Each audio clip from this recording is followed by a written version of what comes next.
We'd like to welcome you back to part 3 of our End Time Preparedness Prepper Mega Study. And now we're actually going to get into the prepping part of the study. We've kind of taken 2 parts as a, I don't want to say intro, but I guess to get us in the mindset of understanding why some of this, what we're going to be covering right now might be necessary, just one aspect of it. Now, what we're going to be talking about in the next, I've got 16 more pages to cover. No, hold on. I'm sorry, 26 more pages. Is going to be kind of a comprehensive look at things that would be of, let's say, immediate need if things started to really get bad. The last part of this is going to be looking at specific products. And these products are more of a, if you were going to, like what they say, bug out type of scenario. So, I'm not saying that this is going to cover every aspect of preparedness, prepping, and all. We're going to hit a lot of points, but it's in no way really exhaustive regarding this whole subject, because the subject is beyond vast. And there's just no way to really cover it. I would probably have to do a 20-part study to cover all aspects of it. And I'm not saying this is my absolute, I'm the be-all, end-all forte. I know all about this stuff. I know some. I've been gearing up for a long time, doing a little bit here, a little bit there as I can, and I'm just going to kind of try to pass some of that on to you, the information I've learned over the years, and we'll start off by a question I had regarding long-term food company recommendation. I had a listener write me the other day, and he said, "Are eFoods direct products a good way to prepare?" He gave me a link to them. Or what do you recommend for long-term food storage? My reply was, they're okay. It's just that virtually all these companies load their products with hidden MSG, chemicals, and other garbage to improve the taste. I was at an expo this weekend and found a long-term food company and liked them, as their ingredient list is not loaded with these chemicals. Remember what I said about reading labels in other studies? If you have a label and there's like 50 ingredients in something, and most of the ingredients you can't even hardly read, or they appear as some chemical or some big long word, just understand that is usually always, almost has to be garbage. Okay, because they're putting all of these chemicals and additives, things that would normally never occur in nature, and they're adding them to the food for some, many times, nefarious purpose. It's part of the whole depopulation scheme to create a sick, weak population. Gum up your liver, gum up your bloodstream and your arteries and your organs of elimination with all of these toxins in the food and in the water, and create a sick, weak, dumbed down population. One of the best things for liver detoxification that I've found, there are the gallbladder cleanses you can do online, where, like you use the olive oil and the lemon juice. And those are good, but before you ever do one of those, you really need to be on the B vitamin, choline, for at least a couple weeks before you try to do one of those cleanses. And the reason that is because choline will defat the liver and also break down gallstones. So that if you do the gallbladder flush, you don't want to do a gallbladder flush and have hard calcium oxalate stones with sharp edges in your gallbladder, and then do the flush and they literally tear their way out, which can happen. And if that happens, you can have peritonitis, and you die very quickly from peritonitis typically. So you got to be a little careful with those. And choline is the B vitamin you need to take. You can get it at any health food store. You need to take that prior to doing a gallbladder flush for at least 2 weeks. Recently, with my daughter, her face, she's in those teenage years, and her face was starting to break out. And normally the things I would do for that are clay, bentonite clay, and a product I use from the professional line I have called Keysen. And it wasn't helping. And I implemented some choline, and her face cleared right up. I mean, it's perfect. Perfect. And it was from the choline, and she could literally feel her gallbladder. She had a day where her gallbladder was giving her sharp pains, and the gallbladder is literally, it's like if you find your rib cage on the right side, in the front, the lower part right before the ribs end, if you come up, there's a little indentation in your ribs, and if you press in there, if that's really tender, it's typically gallbladder and or liver stress. And in today's day and age, there's so many things that can gum up your liver, and think of your liver like an oil filter. And it's very, very easy to get a toxic liver, a gallbladder full of stones or sludge. I did dissection for a year straight in chiropractic college. And every single cadaver that I examined had a sack full of gallstones, without exception. It never varied. Didn't matter. And that was one of the things I always checked. Most people wouldn't even think to check that. But they had a sack full of stones. It's the norm. When I first did a gallbladder flush, oh my word, probably right after I got out of chiropractic college, I passed over 100 stones. You know, I mean, if that would have kept going on, if I would have never done anything about it, I would have had to have it removed, like most people. Well, the problem there is that if you get your gallbladder removed, you'll never digest fats again, ever, properly, because bile is what is stored in the gallbladder, and without bile, you cannot properly emulsify fats. So the fats that you do eat go rancid. You will never absorb fat-soluble vitamins A, D, E, and K, again, properly, ever, because you won't have the bile to emulsify it. And it creates this cascade of problems, particularly with women hormonal issues if they've had their gallbladder removed, because without fat-soluble vitamins, you cannot make hormones. So you can see how it would wreak havoc on a woman's hormonal system. It can do the same thing for men, but women are more prone to it. Women are more prone to having gallbladders that need to be removed as well, statistically. But saving a gallbladder is one of the easiest things on the planet to do. As far as the practice I was in when I first graduated, it was like we were a gallbladder practice. And I know a lot more now than I did then, but you take choline for at least a couple weeks. Whatever max dosage would be, I guess, on the bottle, if they have that. And that will get rid of a lot of the sludge and start breaking down the stones. And then, I guess, if you want to do the gallbladder flush, you can, but I just do choline and like a liver detox with it. And you can find liver detoxes at any health food store. But you want to do the choline first, and then implement the liver detox in about 2 weeks. Or you could do the gallbladder flush, like you can find online with the olive oil and lemon juice and that, Epsom salts and that. There's many versions of it online. You can do a keyword search.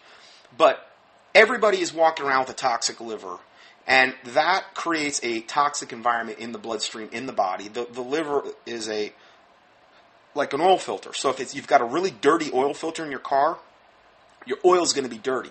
Same with your blood. And it puts extra stress on the kidneys and these types of things. So you need to have your liver functioning properly, your gallbladder functioning properly, your organs of elimination, your kidneys, and your colon. You need to get enough fiber in. Do occasional flora that you can get at health food stores. It's in the refrigerated section. It puts back the good bacteria in your intestinal tract, which is probably gone if you've never done it, because all you have to do is eat meat that has antibiotics. That they feed the cows and the chickens tons of antibiotics so they don't get sick. Gets concentrated in the meat, kills all your flora. Any cycle of antibiotics you've ever been on kills your healthy flora. Sets you up for candida. I could go on and on and on about this, but having enough fiber in the diet, colon cleansing, these are all things you can get at a health food store. And if you haven't ever done that, I would highly advise you do it. I mean, you would never not get an oil, lube, and filter on your car.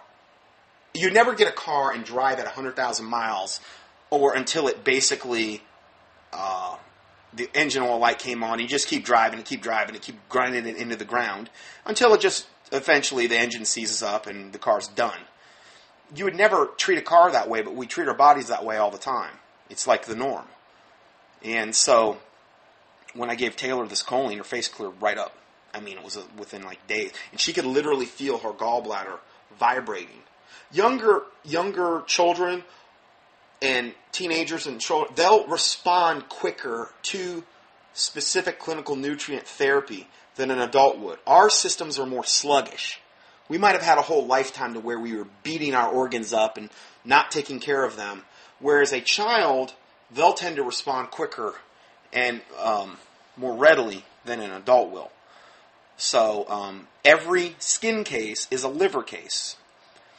And the reason I say that is because if the liver's toxic, what will happen is the toxins, if they can't get out through the liver, through the channels of the liver, through the cytochrome P450 enzyme pathways, phase 1 and phase 2, if you want to be technical, if your body is unable to conjugate the toxins in the bloodstream, they'll come out through the skin, which is the largest organ of the body.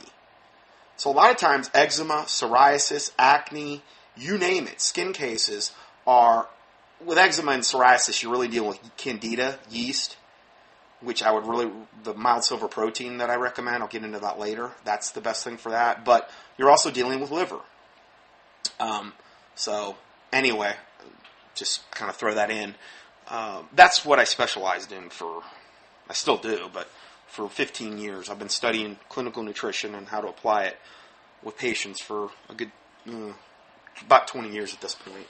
Just not in practice anymore. I'm doing this full time. I walked away from my clinical nutrition chiropractic practice so I could do this full time. The Lord's opened the doors to do this through, praise the Lord, the donations that have been sent in. And I've been able to actually walk, because I just felt like this was way more important, what we're doing now, to warn people. And so praise the Lord for that. So anyway,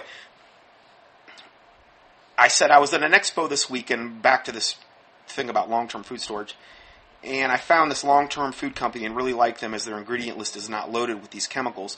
They even have some organic long-term foods. Talked to the owner. He seemed like a really nice guy. It's noahspantry.com, www.noahspantry.com. There's a link here I gave you. And the thing I liked about it is I looked at their cans of stuff, and it was like 1, 2, 3, ingredients, 4 maybe. That's what I wanted to see. Most of these other companies like eFoods Direct and you name it, they've got like all of these ingredients, and it's so much of it's hidden MSG. If you want to know what that is, just key in hidden MSG monosodium glutamate, which is a neurotoxin. Excitotoxin is actually the technical name of it. Just key that in. Key in hidden MSG. And you'll see all the ways they hide it in products. It's horrific for you. It can cause headaches and all kind of neurological symptoms, and it's really, really bad stuff. There's whole books that have been written on it. But it's a taste enhancer, and it will get you addicted to the wrong types of food. So they hide it in all these different ways in a lot of times very, very cheap foods in order to make them way more palatable, so you think, wow, this is really good stuff. And your taste buds are literally getting tricked into thinking all of these various ways they hide the MSG that, wow, I'm getting something really tastes good. Yeah, well, what are the side effects, though? What are the long-term side effects of this stuff? I really like this Noah's Pantry because their food line was very simple. I like to keep it simple. The Bible even refers to Jesus in, I believe, Isaiah, where it talks about how the simplicity of even the way he ate, that like butter and honey were his food, meaning it was a simple thing. He wasn't eating, all these, the Bible warns a lot about in Proverbs, about the dainty meats, the really expensive exotic foods of the kings, and, turn those types of things away. Not to say that you can never have a whatever, but I'm just saying for the most part, we don't want to be gluttonous. We don't want to let our appetites rule us. And in today's day and age in America, if it feels good, eat it, essentially. And there's just all types of ways to really get a lot of bad food in your system, and it's just going to gum up so many things in your body and set you up for so many things like cancer, heart disease, diabetes, arteriosclerosis, you name it, high blood pressure. The list goes on and on and on. So I really like their ingredient list on their products. It's not perfect. It's not all organic, but it's a absolute 2 or 3 levels better than about anything I've seen on the open market. I'm not saying there's not other companies out there, okay? But from a practicality standpoint, they've got a really big selection. Their ingredient list is small. They do have some organic long-term, and their prices are very competitive. So, anyway, I want to throw that out. I'm not getting anything for promoting. He doesn't even know I'm promoting his company, but I'm just saying I don't have any vested interest in it. Next point, proactive measures in the event of a pandemic. Now, I'm trying to cover a couple more things today than I might normally cover if we're just doing a prepping, but I'm trying to be a little bit comprehensive here. If we did get hit with one of these pandemics, H1N1, swine flu, whatever, okay, I give you here the dosing guidelines for the 5,000 part per million mild silver protein that I recommend from Invive, and tell you how to take it. Now, this is life or death. This is like, okay, I've got this, and let's say they release something in the air, and you legitimately have it. You haven't even taken the vaccine, which if you look back at 1918, 1919 Spanish flu pandemic that killed at least 50 million people, the people that got the vaccines were the ones that were contracting it. It was literally spread through the vaccines. Now, what they could do now is, with the advent of chemtrails, they could release what they call a binary agent, where half of it's in the vaccine and half of it's in the chemtrail. And then that way, people that are walking out of the CVS pharmacy aren't dropping dead in the parking lot. You know what I mean? It's like later, so you can't pinpoint it on the vaccine. If I was Satan and I was going to think about how to do this the right way, where there would be the least amount of repercussions on my end, that's probably the way I would handle it. You know? So that's something to think about. I give you the dosing guidelines here. I'm not going to get into all that. You can read that for yourself. It's on page 18 of the PDF. Now, a lot of times people ask me, what's the shelf life? 15-year minimum on the Invive Silver. Their current expiration dates are 2025. So, they're actually good a lot longer than that. They may be good up to 100 years. They've never had a bottle go bad. But for conservative FDA purposes, they're saying 15-year minimum shelf life. And they're even more conservative on the label because it's 2025. It might have went up. It might be 2027 now. I don't know. But the last time I checked, it was. So, okay, we just checked. It's 2026. And that might be 2027 now. I don't know, because I got some of my bottles I haven't rotated through yet. So, yeah, it's extremely stable. There's no other colloidal silver on the market that I know of that has any kind of near the shelf life of that, because it's so stable. Highest potency, longest shelf life, and there's never been one case of argyria, which are these people that turn gray, reported from taking Invive Silver.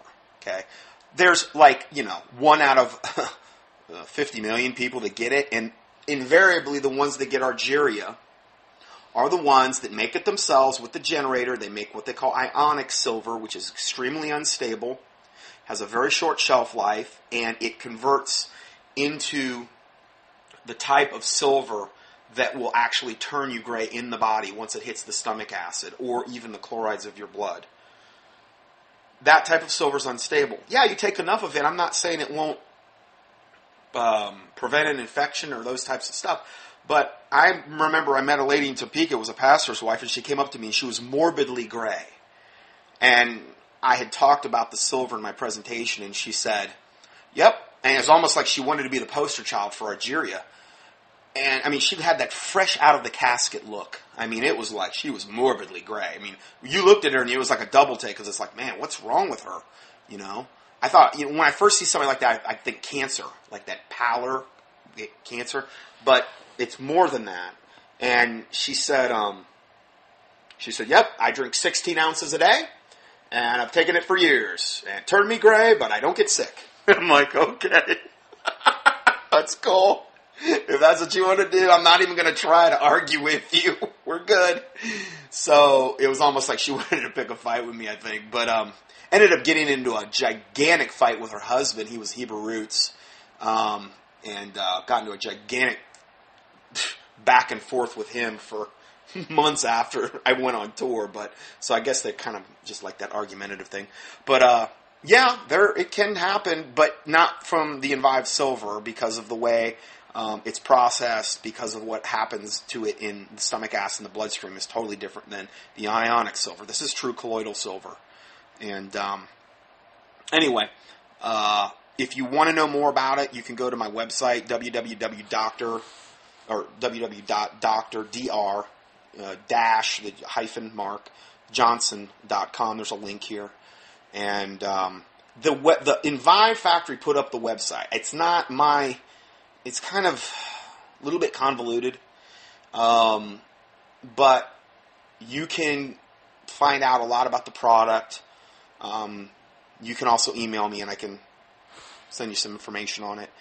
But anyway, that's that. March 1978 issue of Science Digest in an article entitled "Our Mightiest Germ Fighter" reported, quote, "An antibiotic kills perhaps half a dozen different disease organisms, but silver kills some 650. Resistant strains fail to develop." That's the big difference. It kills a lot more than anything of a viral, bacterial, or fungal nature. Fungal meaning candida. The silver will go after. Antibiotics only work on about half a dozen different disease organisms. And now you've got the super strains created because of the overuse of antibiotics in the medical vein. And what's happened is you've got super strains of bacteria that have developed, like MRSA, which stands for multiple resistant staph aureus, that basically have proliferated in the hospitals, and they've got these super staph viruses that, you get some on your leg, and like you got to get your leg amputated the next week or something. They're really nasty. And I've even got a newsletter on the MRSA, how to deal with it with the mild silver protein. But that's something that you really got to get on. I mean, a lot of times you don't have a lot of time on that, but you apply it actually topically and take a lot internally to go after something like that. But it says resistant strains fail to develop, meaning that they don't adapt where the silver doesn't work. The silver always works. Whereas antibiotics, that's not the case. They're running out of stronger and stronger antibiotics that will work against these super strains. They've created this monster by the overuse of antibiotics. But they can patent antibiotics. And antibiotics are totally in the medical genre. And whereas silver, you can't patent that. It's been a natural substance for a long time, even prior to the 1938 takeover of the FDA. And so the money there is just not to be made because they can't patent it, and antibiotics tend to create a worse problem, meaning when you kill the bad guys, it also kills your own good flora, and it devastates your own immune system, so that you have to keep going back on cycles of antibiotics, typically from the yeast alone, and you also have this cycle of getting sick over and over. You become dependent on them. That's what they want. That's what medically they want from drugs. They want you to have to keep taking it for the rest of your life. They want you dependent on it. It's all about reoccurring revenue. That's their whole goal. Controlling the patient, creating a sick, weak population, and reoccurring revenue. Then you have to take more drugs to counteract the side effects from the drugs you're taking. And then you end up, hopefully, from their standpoint, on 20 different meds by the time you die. Mission accomplished. They killed you off, and they got a whole bunch of your money, if not all of it. So, that's what they're all about.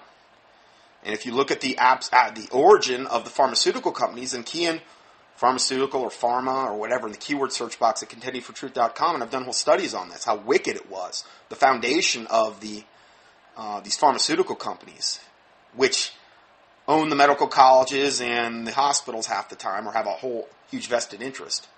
It's wicked. UCLA Medical Center said colloidal silver killed every virus that was tested in the lab.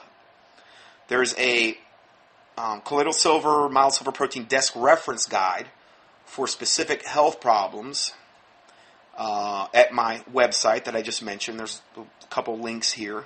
So you can go up there and see what they say. And Vive took many years to put that together. And then the truth about mild silver protein, rebuttals of promoters, misinformation. There's a lot of There's so much disinformation on the internet about colloidal silver. And anyway, a lot of the things regarding that are answered at this particular link. And then actual mild silver protein scientific medical studies. There's a whole link. There's a link to just that. And then there's a thing right here. Our mild silver protein is made under pharmaceutical good manufacturing practices with what they call double checkoff lists. The silver that is used is the finest available and is the same silver used in the 1938 edition of the 12th volume of the British Encyclopedia of Medical Practice, Royal College of Physicians and Surgeons. Blah, blah, blah, and it goes on to tell more about, because I get a lot of questions, so I like to put this here in case anyone's interested. Today's modern antibiotics kill over 100,000 Americans per year, and that's probably conservative, and that cause horrendous liver and kidney damage, failure, death, plus candida, big time, whereas the Envive mild silver protein formulation has never caused one death. Now, if you want to see the presentation I did, entitled Avian Flu, Killer of Millions. This is the one I did the 14-city tour on back in 2006. The Prophecy Club version is not up on the internet anymore. The person probably got taken down. The Prophecy Club goes after anybody that airs their videos. It's nothing like rationing the bullets, I love that. It's always about the money, So they took my presentation down because they go after any of this because it's their, copyright infringement. It's our proprietary material, whatever. I don't really care. When you have to stand before God and you've rationed the bullets and you've charged and you've went after people when there's information that you could have provided for free that you didn't, you have to. That's between you and God. Well, what would I have done to survive? You know what? God can provide. I've learned that. God can provide. But you're taking money out of my pocket. Oh boy. I mean, isn't that a terrible thing? Yeah. And you deprived large swaths of humanity with information that could have literally, possibly, maybe saved their life. Well, I know, but it's all about me making the money. Oh, okay, that's between you and God. But I've always chosen to try to give it away. The information I've got, I try to freely have I received, freely I give. Well, no, not freely, because I guess I spent a lot of money on my chiropractic education and all the other degrees that I got afterwards. But I still try to freely give it away because I know there's people that need to have this information. And, anyway, there's the 16-part teaching, which is up on YouTube. I give you the link to that. It's called Avian Flu, Pandemics, What to Expect, How to Prepare. And then I did a teaching on colloidal silver, mild silver protein, its history and uses. And then I did a abbreviated teaching on my 16-part, which is entitled Avian Flu, Population Control, H5N1 in Biological Warfare. So I give you all those links. And going further here in the study, also having access to a personal nebulizer, you can actually take the mild silver protein. The company recommends you never use more than 100 parts per million in a nebulizer. I've used personally up to 500, but they say never recommend anything more than 100 part per million in the nebulizer. Okay, so there's my disclaimer.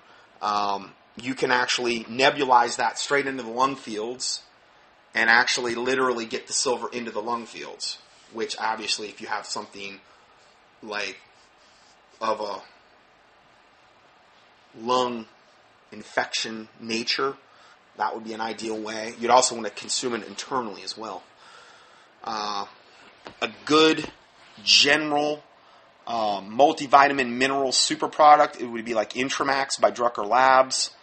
415 organic nutrient complexes in all-in-one liquid formulation.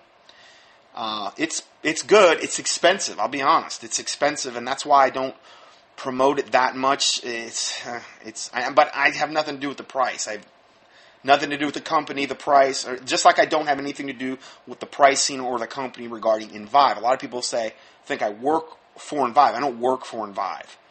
I promote their product. They put a website up for me when I did the tour in 2006 because I didn't want to try to deal with all of the, questions and a lot of the stuff that came up on the tour. I answered questions every night for probably a half hour after each speaking engagement that I did as it was. So, Intramax is good stuff. I also like Innate. innate response formulas. It's all food state. Nutrients, meaning every single vitamin and mineral from innate or right foods is derived from a food. And those are professional lines that I carry, but a lot of times people have been able to find them online as well. We've got a really good line of multis. Intravax would be if you wanted to do a liquid multivitamin, multimineral, kind of all-in-one type of thing. And so try to make it as simple as possible. So I give you the links on the Intramax here to do that. Gas mask recommendations, I give you a link for that. Never know. Might have a situation where if they actually have found some way to aerosolize, let's say, even the anthrax or something airborne, or obviously there's a lot of ways where gas masks might come up. You can look at that. Now, going further, people ask me a lot of times, well, is there any books out there or whatever that kind of go through detailed analysis of the subject? Well, Stan Deyo has a book called Dare to Prepare. I have not read it, but I've heard good things about it. There's a good one. I give you the link for that. And then here's another book. People say, where do I go? Well, again, all of this stuff should be done with praying, possibly fasting. But there's a book out called Strategic Relocation, North American Guide to Safe Places, an in-depth analysis of North America's safe places to live. I know it's not going to help you if you're in Australia or, Timbuktu or whatever, but this is all I can offer, sorry. The book will help you look ahead for potential threats and that most other people fail to see or choose to ignore. It contains a complete discussion of the strategies and relocation contingencies that will help you avoid or mitigate each of the major modern threats, from natural disasters to economic collapse to nuclear war. So I give you a link to that. Again, I don't have anything to do with any of this stuff. So, other than the silver, this is all. I'm just putting this out. Another book, Prudent Places USA, and that's Stan Deyo's book on basically his answer to, okay, where should we possibly maybe go? And so I give you the link to that. That way you have a little bit as far as options go. Next part is the top 5 priorities in emergency preparedness. And I'm just going to go over these real quick. Number 1, make a plan. Sometimes it's hard to know where to start with your emergency supplies. If you aren't careful, you end up spending a lot of time and energy, money on items and in areas that won't really help you and your family be prepared. So it's important to take a balanced approach when it comes to the subject. Like, you could go out and just stock up on ammo and guns, and it's like, okay, that's not going to feed you, So it's important not to put all your eggs in one basket, that whole thing. So this gets into that a little bit, and there's this links you to a website called the Ready Store, which has a lot of these things that end time preparedness stuff. So make a plan, review, rotate, replace, make adjustments for family size, age, local community needs, consider evacuation, communication, and staying put. Number 2, gather, grab, and go supplies. 72-hour kits, MREs, food bars, water pouches, water purification, first aid storage. Number 3, gather, shelter, in place supplies, radios, flashlights, first aid, sanitation, and hygiene, warm, and there's links to all of these different, like first aid, there's a link. It goes to their site and it shows you their first aid stuff. Sanitation and hygiene, which is one that a lot of people don't think of. Takes you a link to that. So again, all I'm doing today is hitting the high points. I'm not going to get into great depth on any of this stuff because, I'm not the be-all, end-all expert on this stuff. I'm kind of like a jack of all trades. I wouldn't say master of none. There's some things I got a lot of experience in, but I tend to be more like, trying to be a liaison between me and getting my listeners moving in the right direction, regardless of what department we're dealing with here. Clean waters, point 4. Then there's regarding water storage, barrels, filters, and again, there's links to all these things. Shelf-stable food, items in pantry, short-term, long-term food storage items. So you can avail yourself if you like to there. This PDF alone, you could probably spend several weeks clicking on the links and going through a lot of this stuff. So I had a listener send me this. It's a flu remedy. Handy Helpers. I wonder if this link is even active anymore. Let me just see. Because yeah, he took it off. Sorry about that. For some reason, he told me that he was only going to have this link up for like 3 or 4 months, and then it was going to be gone. So I'm sorry. It's going to be in the PDF, but the link doesn't work. I'm sorry about that. Then the next thing is white pine needles for the immune system. Now this would be like, okay, let's say you're out and you have like you're caught in a situation where you don't have access to anything. White pine needles are about 3% weight ischemic acid. They also contain a very high content of vitamin C. And this is a natural vitamin C. This isn't the garbage they sell in the stores, which they call ascorbic acid. Ascorbic acid is one part of the vitamin C complex molecule. It's just the antioxidant portion. It is not vitamin C. Calling ascorbic acid vitamin C is like taking the wheel off a Cadillac and calling the wheel the Cadillac. No, it's not the Cadillac. It's part of the Cadillac. Okay, so true food state vitamin C. There's only one company I know of that really sells it. Now I know that they've got these other ones out now. I've even heard on Alex Jones advertise where they're getting more of a concept of this.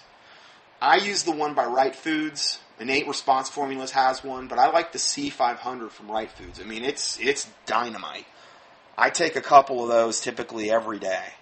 I really have felt a big difference with my immune system. I don't take the silver every day, just so you know. I know I've talked about it a lot in the past, but silver acts as a secondary immune system. Okay? But it doesn't replace what our primary immune system should be doing, like with our white blood cells and these types of things.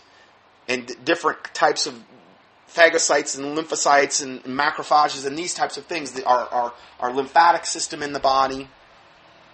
The vitamin C helps our immune system and our adrenal glands. It helps us adapt and cope with stress.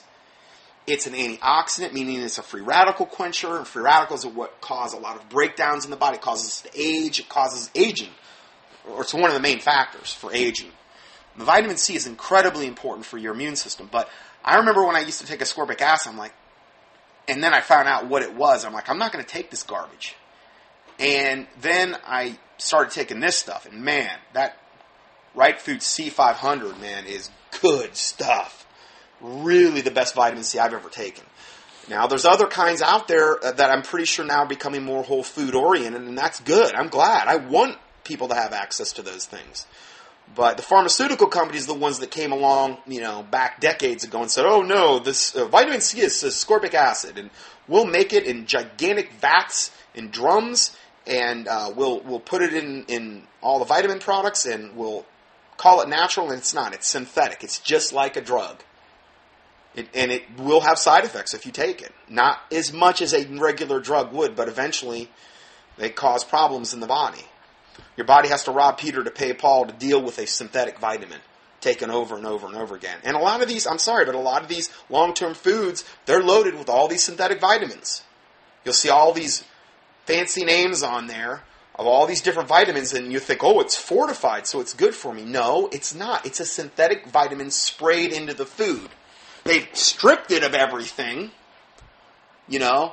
Most of the time, they've stripped the food of all nutrient content. It's like Wonder Bread rots bodies in 13 different ways. Oh, I'm sorry, it used to say builds bodies. What they would do is they would strip everything from the wheat, everything. So it was this nice white, you could literally, use this as wallpaper plaster paste, and spray back in 13 different vitamins, and they were synthetic. It's totally unnatural, totally something that our bodies have never, ever meant to consume or digest. But that's what they do with food. They adulterate it. They spray chemicals in it. And now they've got the whole line of these devil sweeteners like NutraSweet and sucralose and aspartame potassium and saccharin and Splenda and all this garbage, and they all have horrific side effects, and they're all neurotoxins, and they're all terrible for your body. Horrific. if you want to stay as close to nature, as close to the way God made it as possible. That's why I like the food state nutrients, because they're literally derived from a food, and there's very few companies that have it figured out. So anyway, pine needles, evidently, I guess the white pine needles are a substantial source of ischemic acid, which is good for the flu. Also a really high C content. And if you get the flu, you may want to indulge in pine needle tea. You want to wash them because of the chemtrails, because anything outside, you don't really wash it. And again, that's another important thing. Washing anything that's been outside, fruits, vegetables, these types of things, soaking them in some purified water with vinegar is good. If it's something like an apple or something that doesn't have a porous surface, like that's going to absorb, you can use a little bit of, I use a little bit of that natural soap. I like that Cal-Ben soap, that shampoo they got. They've got foamer bottles that you can buy. Man, the soap goes a long way, and you only have to use a little bit. You only have to put on one of their foamer bottles from Cal-Ben soap. You buy their shampoo. I use that stuff for everything. I know it says shampoo, but I use it for hand soap, shampoo. It's very mild. It has a real nice scent to it. It's kind of a coconut scent. It's all natural soap. It doesn't have all the caustic garbage that most of all the other soaps have on the market. Now, they've also got other products you can buy, but I really like and I like those foamer bottles they sell, because the foamer bottles, you put a little bit of soap in there and then fill the rest with water, and a little bit goes a long way with that foamy soap. So you could put a little bit of that in the water. There are vegetable and fruit rinses you can get at the health food store, but they're kind of expensive. But vinegar is good. A little bit of the Cal-Ben soap. Baking soda is also something that can be used. I know there's other things, and I know I'm missing those, but you just want to try to make sure you're breaking the pesticide or the chemtrail bond on a fruit or vegetable that you're eating. And typically you have to break those types of bonds with some type of surfactant. And a surfactant would be, an example of a surfactant would be like vinegar or soap, something that's going to cut that molecular bond. Water won't do it by itself. I mean, it'd be better than nothing, and I don't advise using regular soap either, like the antibacterial death soap that they've got. Never for that. So anyway, I want to throw that in. See, I could just get going off on a subject and just do a hour tangent. I don't know how in the world I'm going to possibly get through this material. I've only got 23 more pages and an hour and 19 minutes to finish 4 parts, so hey, I'm not too bad. Anyway, next link is Excellent Emergency Medical Supplies. It's called, the store is doomandbloom.net. I was pretty sure they were at the expo I was at this last weekend. Man, I was impressed with them. They got some nice little kits you can get, and just really good. I'm not saying it's not like you're going to be Marcus Welby and you're going to go into surgery and, have your speculum on and your full, whatever gear. But, I mean, it could be something that literally could save your life. So, I'll give you the link to that. Here's the next link. Doomsday Bunker shows one man is helping people to prepare for Armageddon. Of course, I'm not going to refer to it as Armageddon, but that's a little ways down the road here. The impact of the tsunami in Japan over a year ago is felt in the United States, prompting an estimated 1,000% increase in the sale of doomsday bunkers. Secret underground safe houses built to deliver families through Armageddon-like catastrophes. Now, that's the ultimate, as far as I'm concerned. If you were to have an underground bunker stocked that preferably nobody knew about, that's the ultimate. Okay, now I'm not saying God can't protect you. I'm just saying from a logistical standpoint, it doesn't get much better, because you'd be taken care. You'd be concealed. You would it would protect you from the radiation if we got nuked. So many bases would be covered, with that. But anyway, in the wake of the deadly tornadoes that ripped through Indiana and Kentucky, interest in impenetrable underground safety zones have once again peaked. So what exactly goes into the creation of a secret, secure bunker? Dallas-based deep Earth bunker owner Scott Bales and his engineers have teamed up with the Discovery Channel to show exactly what goes into these technologically advanced secretive hideouts. Each episode of the Doomsday Bunkers is a start-to-finish guide in the building of a bunker and shows you how each of the safety rooms is tailor-made to suit the owner's needs. Now, these are people that have deep pockets, okay? Way out of my price. Way out above my pay grade, okay? But these are people that have deep pockets that can afford something like this. And then right here, then I give you several links here. Build your own bunker. So, I'm not saying it's for everyone, but if you're interested, one's a home fallout shelter. So in other words, it goes from like something almost anybody could do to something that you would really, be very much more in depth. The next, and there's links here. There's these free links you can go to.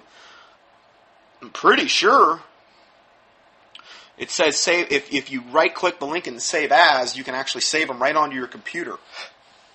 Next one is Fallout Shelter for above ground. Next one is Fallout Shelter modified ceiling. Next one is Fallout Shelter concrete basement.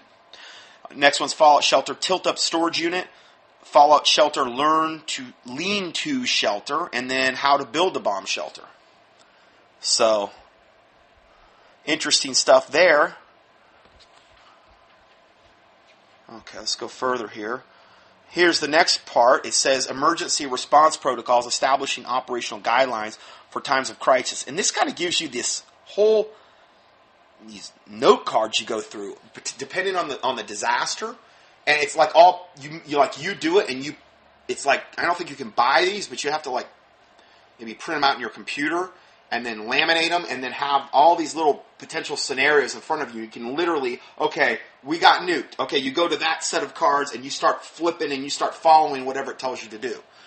Well, I think that's great because you're forearming yourself with knowledge.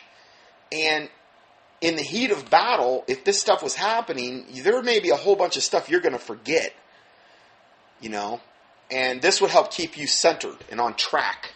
So I give you that. They're free downloads. There's a whole bunch of them here. There's a link to the YouTube video that describes them.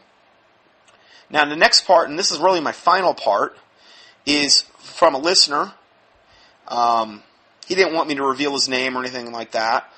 I'll just say, dear listener from Australia. And this is him writing. And I'm not going to go through every part of this because my time's real limited. And a lot of this you're going to have to go and click on and really go through. But this is a guide to gear that I recommend you buy. I'm not here... Now, this is him writing. I'm not here to show you the cheapest gear in the market because that is not the intent of this document. I'm here to show you what I recommend for you to buy in the gear that will last. Not gear that will necessarily save you money. Not to say that that he doesn't try to say, okay, if you're going to buy this, get it here because you'll pay the least amount of price for it. The least amount of money. So bear that in mind. Over the last month, I've been putting together a document for you. You can download it here. And there's a link here that you can click on. And I believe this is the whole document online that you can access. And I'm just going to click on this real quick and see what comes up here.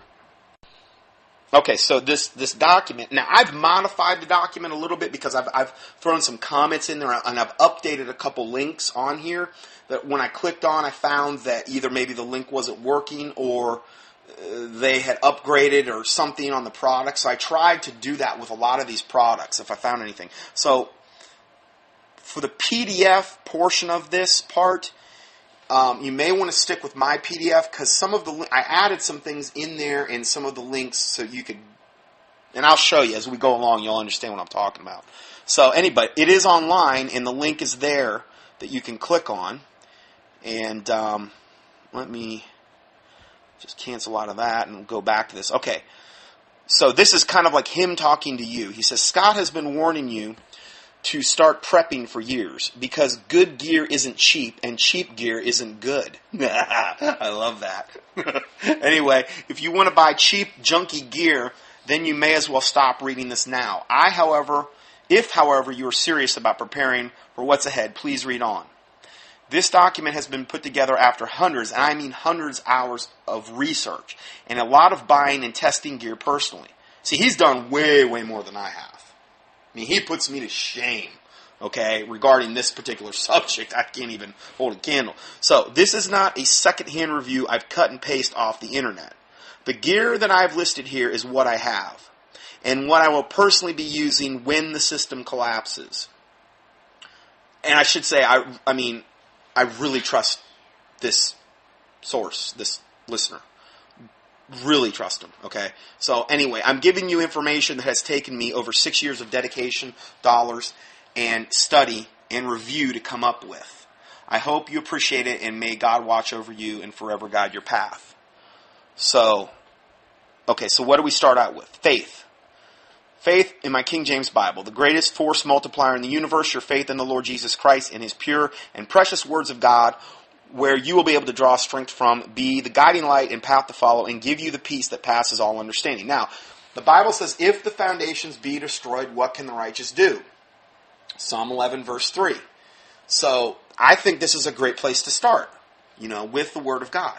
Now, he lists here the Holy King James Bible by local church Bible publishers, and he gives a link there. This is the best place to buy a pure authorized King James Holy Bible. And then he's also has listed here a KJV Bible, a waterproof Bible. The pages are made from polymer, not paper, even though it looks like paper. But it's unaffected by water. Pages can't be torn, and it's virtually indestructible. So that's interesting. Really, really interesting there with that. And then he goes, now I'm going to kind of go through this rapid fire here because, I'm kind of running out of time here, and a lot of this you're going to have to go research yourself.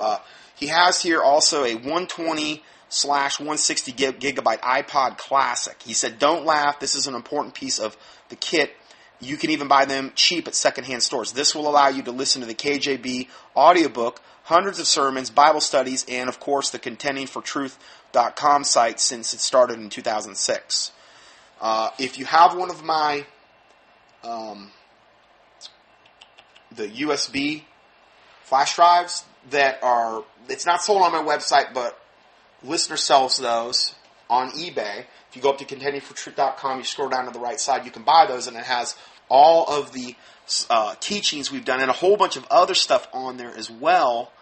Because a lot of times people say, well, how can I get all your teachings? Well, it's all there on one, I think it's up to 20 gigabytes or something now, flash drive. And I don't have anything to do with the sale of that, but my listener takes care of that, and he does all that, and God bless him, because that's a lot. And he keeps it all updated too. So, and if you want, that would be something to have possibly as well. So, this will be a real blessing and make isolation not only bearable but enjoyable when the power goes out. So if you're in an isolated situation, something to think about. Next thing, KJV Audio Bible by Alexander Scorby. The cheapest is available on eBay, but he gives another link where you can buy it online as well. And then a battery-powered iPod dock. This will allow others to sit around and listen to the words of God and sermons too. So, it's awesome. Anyway, then now, what's the next thing to think about? Water. Now, I have to say that these recommendations we're going over from pretty much here on out, yes, I think they're super important, especially in light of if you were looking at a bug-out scenario and you literally had to leave your house and you couldn't take a whole lot with you. Okay, that is what this, from here on out, it's pretty much geared toward. We're not really talking about transporting large amount of foods over long distances and 300-gallon water barrels. We're talking about if you had to grab and go and take what they call a bug-out bag and get out, what are the absolute essentials? Okay? So, hopefully you'll be in a situation where, although I think this stuff is important to have because you never know what you might be thrust into, but hopefully you will be in a situation where you can go someplace and actually, have your survival goods and water and these types of things taken care of, and you're going to be in more of a long-term, I'm in this for the long-term type of situation. Whereas a lot of the stuff we're going to be discussing would be essential to have in a short-term bug-out scenario. But still to have it, because none of us ever know what we might be facing. So I kind of want to preface that. Water. The Platypus 3-liter water bags. Again, he's only recommending the best here. Okay? And there's specific reasons that he's recommending each product. And these are just top of the line, these things. Now, some of the links are to Australia sites, but if you do keyword searches for these, you can find them in probably whatever locale you're in, or at least something where it's not too far as shipping goes. And the next thing is called a Camelback Antidote Mil-Spec 100-ounce hydration bladder. And then he says, drinking on the move is very important. Dehydration, just as much as your level of fitness, will slow your pace down while walking. Having a water bladder system that won't leak and won't puncture is paramount. So usually anything he's recommending is just amazing. I mean, I learned a lot going through this, and I realized how inadequately prepared I am. I thought I was pretty good. I'm sure I'm better than 99% of the people out there, maybe, I think. But I really realized reading through this list, it was pretty humbling. Because I was like, oh my word. Maybe I thought about it, but I hadn't acted on it. So, anyway, let's go further. The next thing is called a Milbank. It's used for decades by the UK military for filtering water. Does not remove bacteria viruses, but will make the water clean and more palatable to drink. And he gives you a little link there, a little picture. Next one is portable water filter. He says, I recommend the Cat & I pocket filter due to the amount of water you can quickly filter in, the longevity of the cartridges. 13,000 gallons to 50,000 liters? My word, that's a lot. But all their models are excellent, and they are top of the line. Just remember to grab extra cartridges if you buy a paper filter model. Next one is called what they refer to as a water bob. Now, I've seen these advertised, I think up on Alex Jones or one of these sites. I got one of these for our bathtub, and this is a great invention and must-have for home. I agree. It's a food-grade plastic bladder that stores away in a cupboard and can be deployed preemptively to store over 100 gallons of water safely in your bathtub. So, you can see, man, the bombs are starting to fall or whatever's going on, and you're thinking, you know what, there's a very good chance we're going to lose power, we might lose water. You put this bladder in your, it's like a liner, in your bathtub, you fill it up, you got 100 gallons of water right there. So, that could be invaluable. And then he goes on to say, if you have the space and can afford it, I can't stress enough how important a water tank connected to your home's guttering system is. You can only last 3 days without water. You need a lot of it to function properly. Water is very heavy and hard to move and store, and keep it potable in large amounts. So it's true. Won't it be nice when we get to heaven, we don't have to worry about all this stuff that we need to survive and thrive and just, humans, we're high maintenance. When I start looking at this stuff, I realize how high maintenance we really are. I'm sure some people are a lot less high maintenance. And you go back a couple hundred years ago, they were way less high maintenance than we are. They function and sufficed off a fraction of what, like, a typical American would. So we are high maintenance. So let's go further. Food. Freeze-dried food. Always have a nice hot meal every night. Some dinners are, goes through some things they have there. One thing helpful is that you can eat the meal straight from the pack, so no washing up dishes. This may not sound like much, but if the town water gets shut off, preservation of water is critical. You may want to drink do you want to drink washed up water? No thanks. So he says for the Aussies and Kiwis, he gives a link site. In other words, if you're from Australia or New Zealand, backcountry cuisine. And for the Yankees, that would be Americans, Mountain House. Now, again, I gave my recommendation. I like the noahspantry.com. I'm not saying you couldn't supplement with these other types of meals. And I understand there's applications. I mean, if you were on the run, you're not going to have maybe the luxury, or you're not going to have the luxury of having big cans of individual things. You're not going to be able to take that in a backpack. You're going to want grab-and-go type of stuff, and you might want that for the first 2 or 3 months if you're in a really big-time survival scenario, like what I presented in the first 2 parts of the study, where it's like life or death every day. You know, you're not going to worry about, well, am I eating organic mung beans and sprouts every meal or whatever? You know, you're not going to worry about that stuff. So I understand. I bear that in mind. I want to make that clear as well. Next thing is storable grains, or rice, wheat, corn, beans. Store them in sealable plastic buckets with food. Well, I put in food grade. You really need to use food grade diatomaceous earth to protect them. Now, what does that do?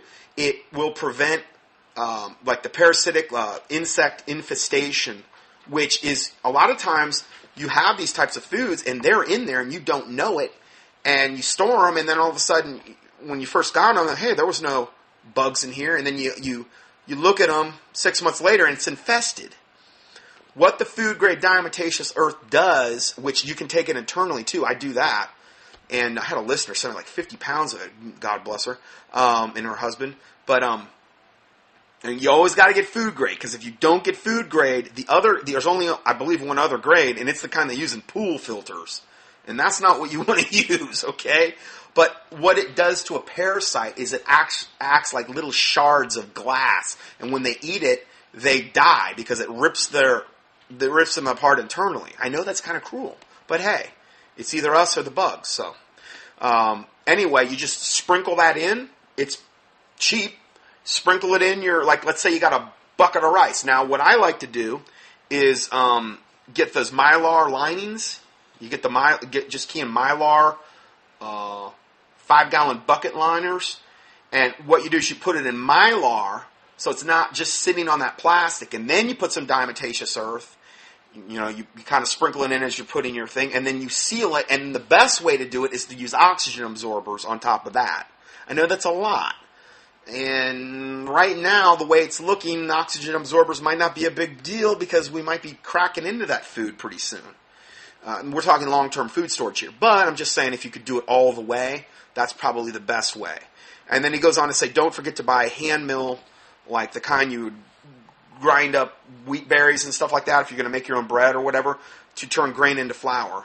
You can get those relatively cheap. I got one. It wasn't very expensive. It works great. So there's electric kind. There's hand crank. You know, the hand crank, though, is more practical because if we lose power, you're not going to be able to power the electric unless you have like solar or something. Or some other source. Then number 3, non-GMO heirloom seeds. Best trading item pound for pound. A lot of times they say, well, this was going to be one of the trading, bartering commodities, seeds, which they'll be more potentially worth their weight in gold, if not more. And then buy them now and store them away. Start growing them, or start growing, learn, and feed yourself. Okay, next point, cooking and boiling. First one, Coleman dual fuel stove. I got a couple of these. Just worked out that way. He goes into, gives you a little website link. Simple to use. Now, you know what I learned about these? Little tip for you here. Like Heloise's Helpful Hints. This is Scott's Helpful Hints. I had one of these, and I don't know if it had really been used or if it had been a long time. I think I bought it used, and I could not get this thing to ignite. I had been reading a lot about acetone, and I put a little bit of acetone in the actual fuel. Now, I'm not saying you cook with it, but I'm saying a little bit of acetone, and I do this because if you put it in cars, I've been doing it in my car, my vehicles for years. A little bit of acetone, every fill up. Not a lot, like an ounce or two. What it does is it greatly enhances the combustion. That thing fired right up as soon as I put the acetone in it. It was amazing, that Coleman stove. I'll never forget it. And I could not get it to start. I could not get it to start no matter what it is. As soon as I put a tiny bit of acetone in the fuel, it lit right up. No consequences. No, it wasn't like it blew up or something. It was just perfect.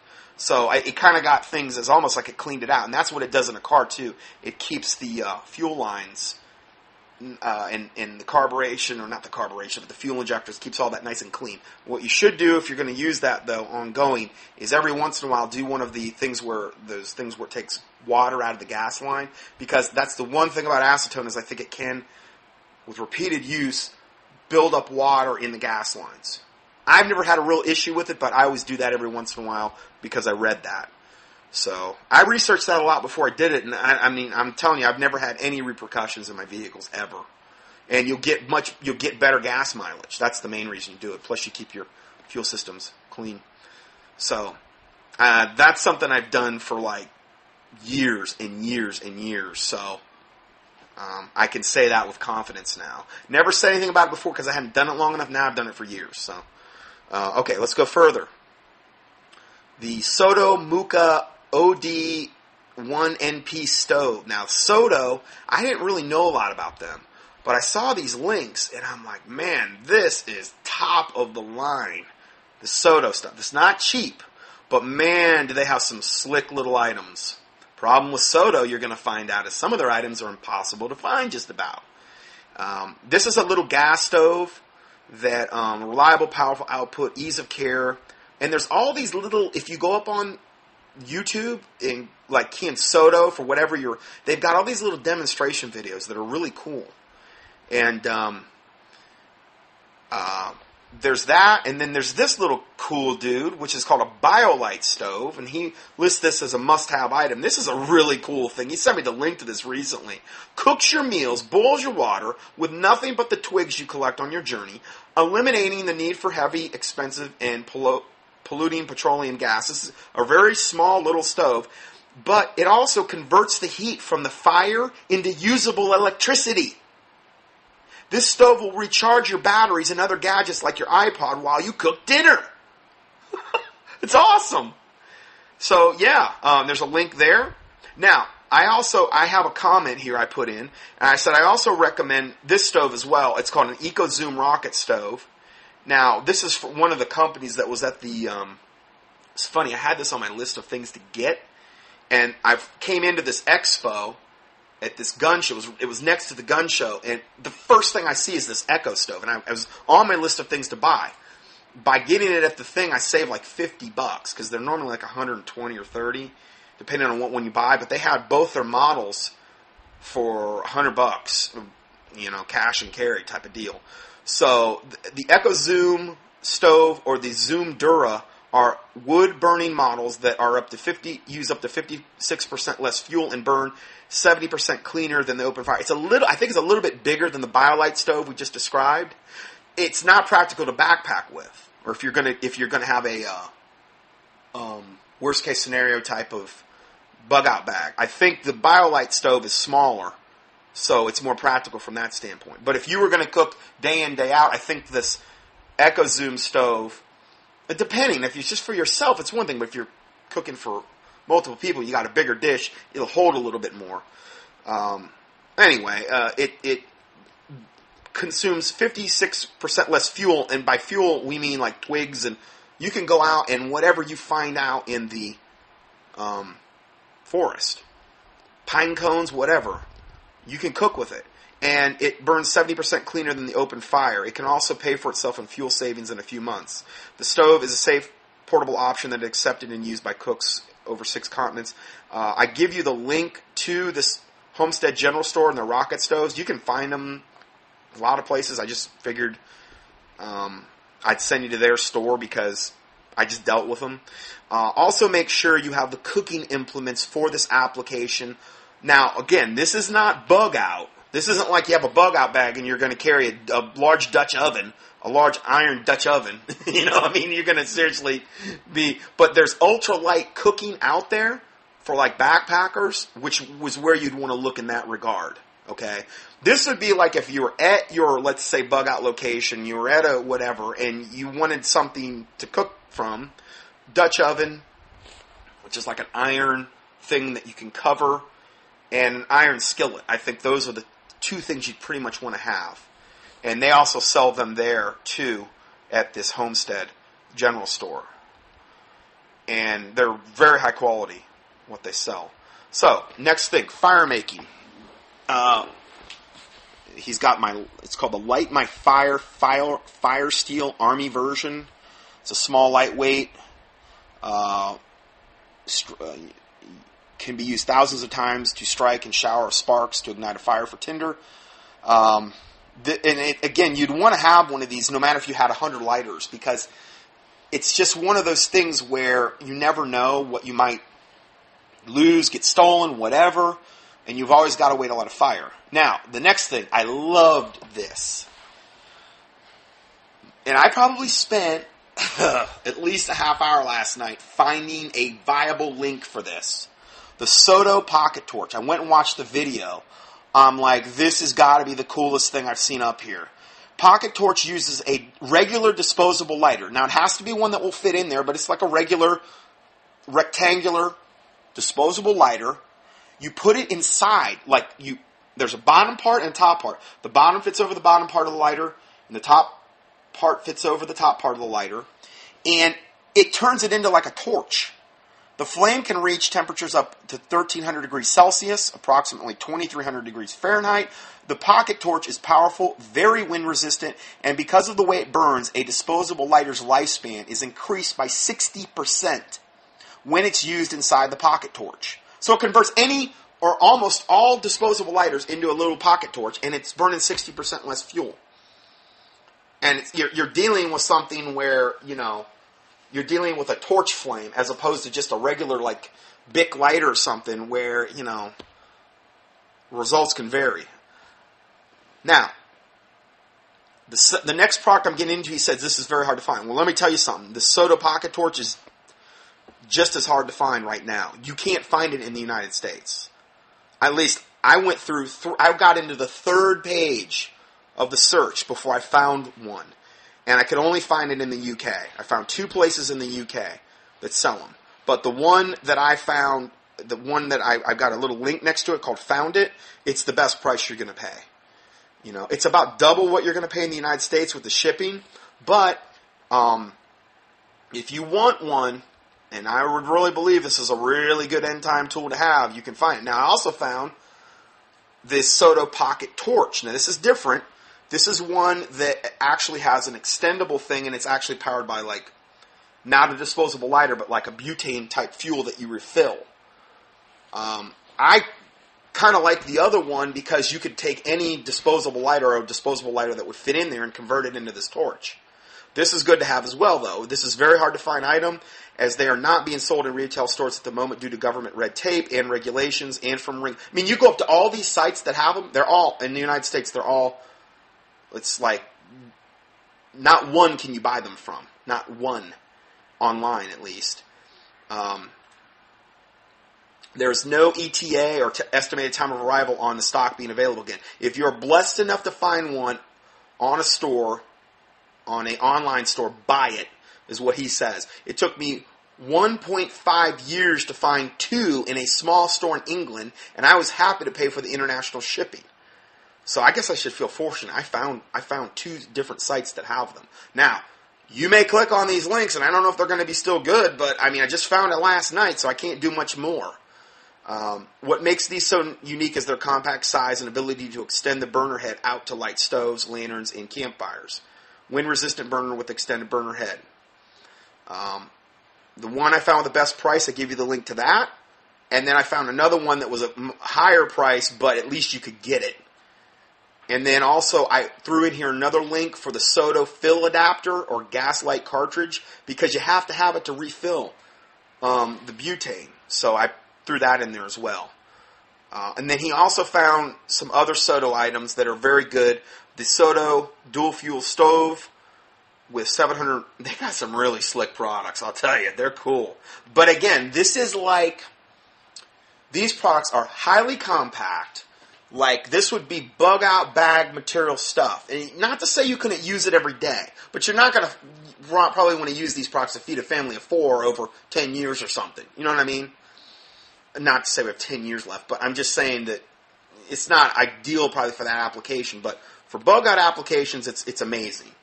And they're very, very high quality. So, anyway, let's go further. Knives. He lists some different knives here. If the power goes out and times get bad, one of the most invaluable items you'll carry on your person will be a knife. And without a couple of very good knives, you'll be in a world of hurt. They will also be a very good item for trade. Now, a lot of these things, too, think about that. Barter. Barter, barter, barter. You know, paper money, worth nothing. But you have something like a knife, and the next guy down the road don't, and he needs one. Who knows what he'd be willing to trade for it? So these are things that you might want to start thinking about. Now, he lists the first knife as the buck knife hoodlum. Buck knives are a real good knife, and I'll let you read about that. But it's a really good. It's a big knife. I mean, you can hack like jungle out with this thing. It looks like, you know, and it's just really nice knife. And then the next thing is this Trailblazer Sawviver. Oh, play on words. Sawviver, like a survivor. Anyway, Trailblazer Sawviver. I love plays on words. Anyway, 15 inches of pure fury. Oh, no, sorry, I just added that in. This replaces an axe in your kit and weighs only 9.5 ounces. I really want to get one of these things. I mean, that thing is practical beyond belief. It only weighs 9.5 ounces. So you can't beat it. Folds up for easy storage in your backpack, and the saw blade is stored in the handle to prevent damage to any of your other gear. So that way it's not sawing at your other survival gears as you're walking with it, you know. Make sure you buy it with the carry pouch.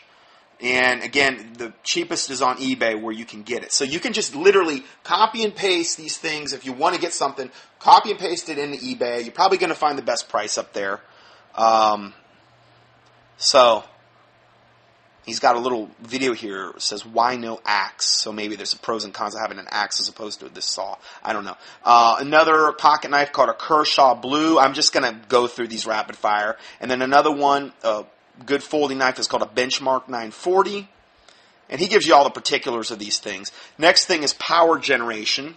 He recommends a mil-spec folding, meaning military specifications, I believe is what it stands for, folding solar panel. He says you will need to recharge flat batteries and your iPod. Be careful when buying a solar panel. It must reach mil-spec guidelines because with this item, more than any other, you get what you pay for. They even use higher quality cells and are wired in a way that even if multiple cells are destroyed, it will keep working. And he recommends the PowerFilm F15 and 1200 20-watt folding solar panel. And here's a link to the actual panel and a picture. No, also, what I'm not telling you is every single item we've went over so far, there's a little picture that he put in there. It must have really taken him a long time to do this. But I know all about creating documents and it taking a long time because of what I kind of do every week. But it's really cool because he's got all the little pictures of all these things in there. And so you can kind of get a little look at them. Next thing, charging devices. Make sure all your charging devices are able to run off a 12-volt car cigarette adapter. Now, what you could do, too, is go to, I don't know, auto parts store or, department store, and they'll have those adapters that you plug in to your car, like the cigarette lighter port. You plug it in there, and it has a literal electric adapter that you can plug into. Now, it's not going to run like a jackhammer, but I mean, it'll be rated by watts, what it can actually run. And like some are like 100-watt inverter and 200, 400, and you can run. You're not going to power a small city off it, but you're going to be able to run like a laptop and other electrical devices. Now, as far as a charger goes, now this is the same one I've got, and I can say yes, recommended. This is the best. The Maha MHC9000 Charger Analyzer. Now remember, there's links to all this stuff here. It's not like I'm just throwing these out there. There's links, but you can also copy and paste and do keyword searches. This is by far the best charger on the market, bar none. Now remember, this is only going to work with rechargeable batteries. And you want to get good rechargeable batteries to go along with the charger. Okay. By far, this is the best charger on the market, bar none, connectable to your solar panel via the car cigarette power adapter. Now, the thing is, with these chargers, why I would only recommend this one is because a lot of the chargers just charge the rechargeable battery, and they overcharge them. And a lot of times what it does is it destroys the rechargeable batteries because they're cheap. This thing analyzes the battery when you put it in there. It also has a lot of different modes that you can run it on, where you actually discharge the battery fully and then recharge it, which they recommend you do every however many things. I don't do it enough, I'll be honest, but it's like the best that I know of. Next thing is a Goal Zero Guide 10 Plus 10 watt power pack recharger. This is a very small portable AA and AAA battery charger. Highly recommended for your backpack. So the difference is, with the thing I just mentioned in this, is that this would be if space was at an absolute premium and you wanted a little charger. Okay, so I know where he's going with that, because of the bug out bag thing, it's space is at a premium. Next thing is a Belkin USB iPod charging cable. You could connect your solar panel via a 12-volt car cigarette adapter to charge your mobile phone, iPod, etc. So, next thing is lighting. He's got LED and standard torches. He recommends this Phoenix LD22 with white diffuser tip and headband. And this thing is a really, really nice light. And it's top of the line. He gets into all of the particulars here. And I recommend at bare minimum you have one of those, a decent one, like one of the headband lights with the LEDs or the new technologies they've got, because light is a huge issue, and I really like the headband lights because it frees your hands up, and I love using those when I'm working on anything because I don't have to worry about holding the light in my hand. And so this is top of the line, top of the line. So anyway, just something to think about there. He's got some other flashlights he recommends, a 4.7's Peon light and a mini mag light. He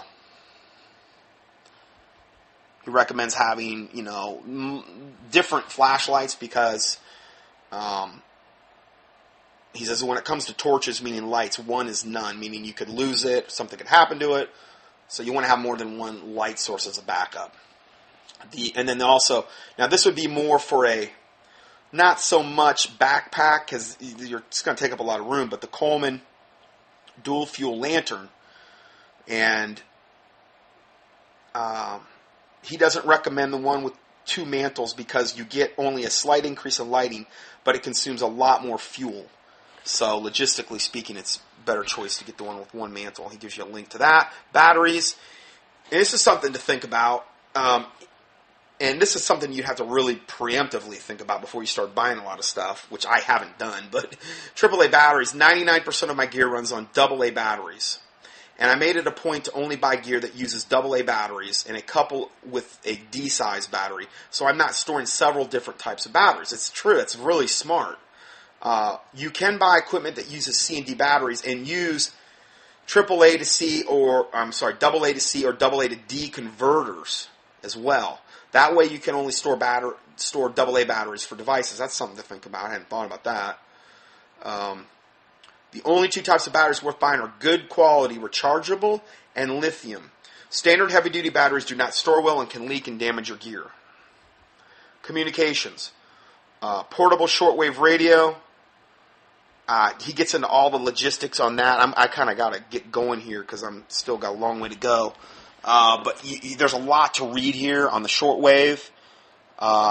Gives you a whole bunch of examples of the shortwaves you might want to buy. Shortwave base station. Ham radios. Which is kind of a, I want to say luxury. It's just one of those things where not everybody's going to get a ham radio. Okay. He even says, I've done too many hours of research on this. It's a minefield. And unless you don't want to become a licensed operator, which I don't, older ham radios don't want to offer too much help either. I guess the guys that operate them. So after many hours of reading forums, reviews, guides, online help books, here's the good oil for you. And he gives you like the simplified version of simplifying ham radios, which I didn't know. The next thing is antennas and other equipment. I'll give you a little advice on this one. If you're going to go down to a ham radio road, no one can really hold your hand. You're going to have to read up and learn about it. And then he goes on to see what he uses as far as just handheld radios. Now, this isn't ham. This is handheld. So I've got some of these radios. My dad he had a two-way communications business for a lot of years. So this is what he specialized in for a while. So I've got some from that time frame. Anyway, he gives you some recommendations there. Then the next thing he gets into is backpacks. Now he says, I do not recommend internal frame backpacks as you can't strap gear on the outside like you can external frame backpacks. They also require skill to pack properly, and they don't shoulder weight anywhere near as good as external frame packs. Unfortunately, very few companies still make external frame packs as they aren't as, quote, fashionable and as the internal frame. And the first one he recommends is called the Kelty Super Taiga. Now, one thing he brings up here, which is good, he says, look for ones with earthy colors, not bright reds and blues. Why? Because the reason for this is you may want to hide your backpack for a short time, and bright colors just scream to be found out and stolen. This Kelty Super Taiga has actually become discontinued, but you can find ones good as new on eBay still. So, and then the next one is like the Grand Poobah super duper one called the Barney's Hunter Pack. These bad boys are expensive. I went up to the website and they're expensive, but this is the one he personally owns. He was sick and tired of using backpacks that hurt his shoulders and back, and it made him feel every ounce of weight after a few hours on the trail. This is somebody that's done this. Okay, he's not just armchair quarterback. He's actually went out there and tried these things out and hiked with them for hours on end. So he said after 30 or 40 hours of research on packs, golly, I choose this one because I know it will last me and not fail me. It's one of the finest packs I've ever had on my back. I can easily carry more than double the weight of my gear I could on any other pack. And these are actually handmade by a small store in Alaska called Barney's Sports Chalet. How chic and regal the name. Anyway, so these guys, I mean, yeah, they're top of the line. Nice stuff. And it will last.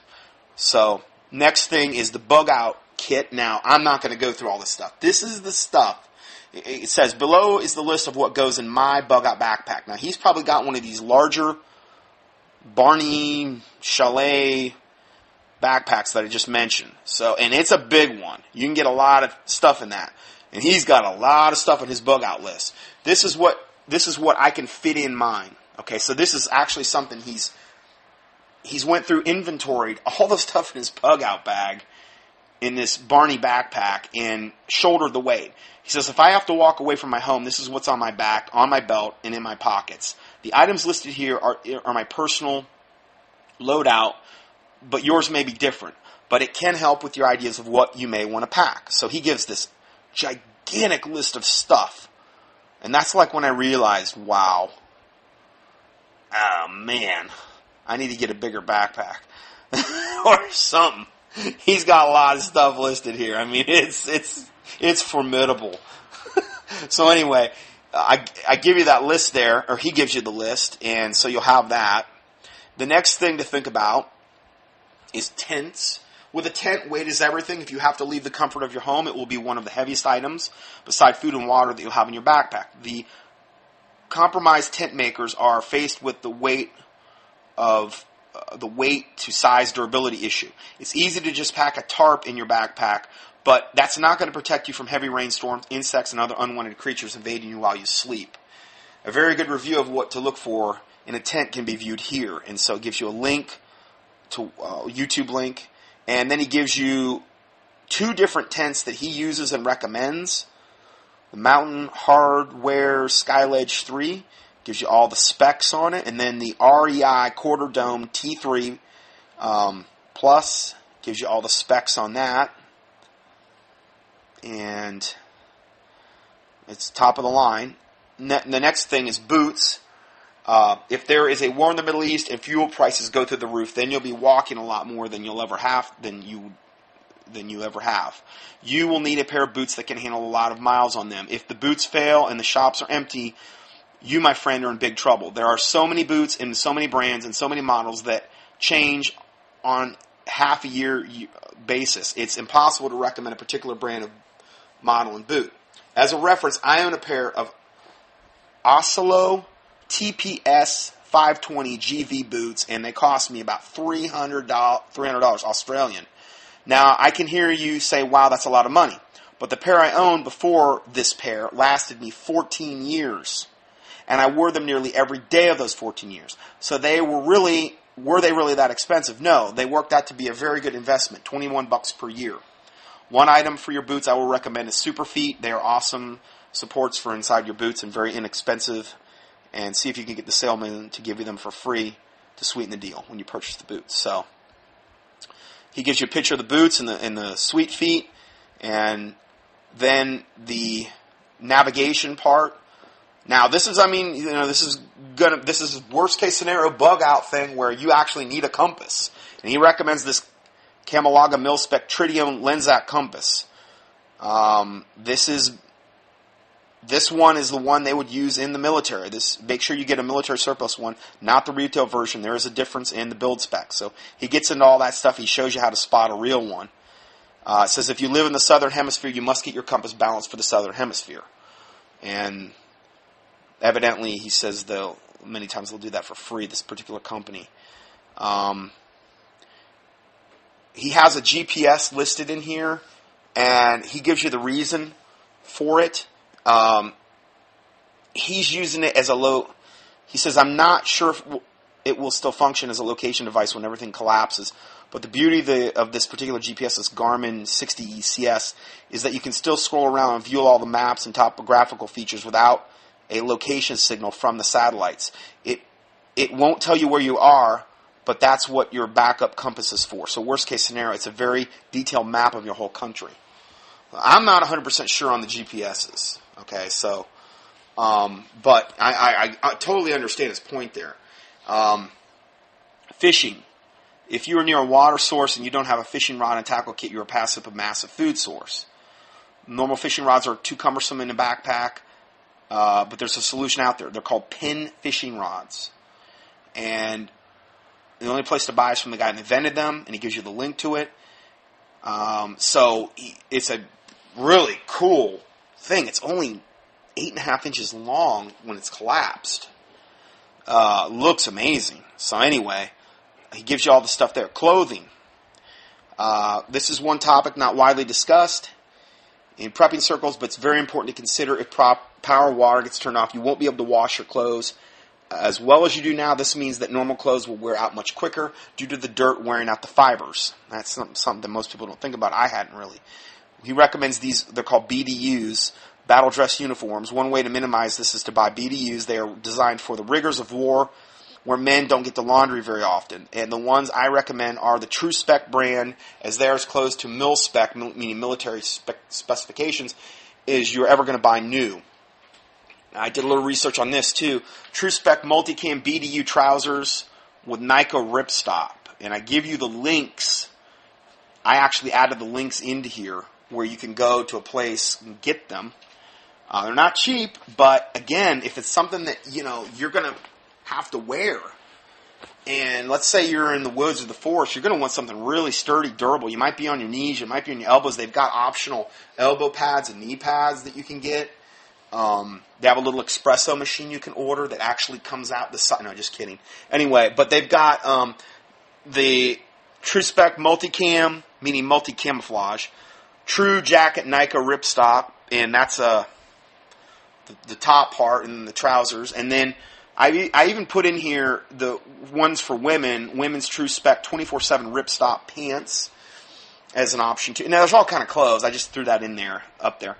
The only problem with these is you'll stand out as perhaps someone military, which can make you a target if you're not welcome in your if you're not welcome in your area. But if you're going to buy this line of clothing, I recommend getting them in the multicam with the NRI coating, which lowers your infrared signature on FLIR scopes. That's really getting serious. that's heavy duty. Anyway, so I give you the links to that, and then everyday wear. And he says always buy synthetic clothing. At least 65% of synthetic blend, at least a 65% synthetic blend, as it wicks away sweat and doesn't hold water weight like cotton does. Dries much quicker than cotton. If you don't have a long distance in heat and you don't want to be carrying extra weight on your wet clothes, also wet clothes don't breathe, so you'll heat up more. Just add the problem of more water weight as well. And he gives some examples of that. And then also for more colder weather, microfleece. It's the lightest weight to warmth ratio clothing you can buy. I buy Ridgeline for the quality of the fleece and the stitching of the garment. And he goes on to talk more about that. And then he even gives this little package deal, a bundle where you get a beanie, a jacket, a shirt, pants, socks, and that espresso machine I told you about. No, just kidding. But be warned, this bundle is made to be price point. It's still good, but it's not their highest quality 300 GSM fleece. So anyway, we give you the stuff there. He does wet weather gear. He says you need to be able to stay dry if you're away from your dwelling, and you need rain gear. Anyone who's been camping, hunting will know exactly what I'm talking about. The only gear I will use is the Ridgeline brand made in New Zealand, because it's always raining over there, and they know their stuff when it comes to making clothing to combat that. And it gives all these ratings and stuff. He said the specs read like a tent because it's virtually like you're wearing a tent. That's no exaggeration. You stay dry. You can order these in camo as well if you choose. So, it gives some more tips and pointers. Also, next thing is gloves.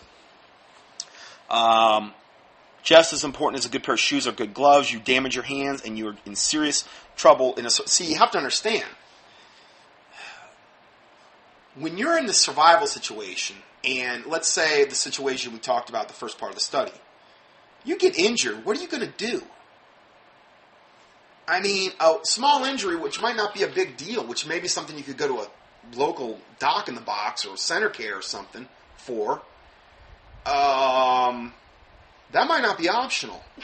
You might need something stitched up or something like that normally might not have been a big deal, but if you don't have the things to take care of it, well, the biggest thing is preventing getting injured. Don't do anything stupid or half-cocked in this situation as far as taking unnecessary risks if you can avoid it. I understand that may not be optional. But you get injured in that scenario, and, I mean, it's not like you can just go up, So you want to do what you have to protect your body, and these are contingencies to do that. Different kind of gloves. The original mechanics gloves. Fishing, hiking, shooting, light tasks. And then the ProSafe buckskin gloves.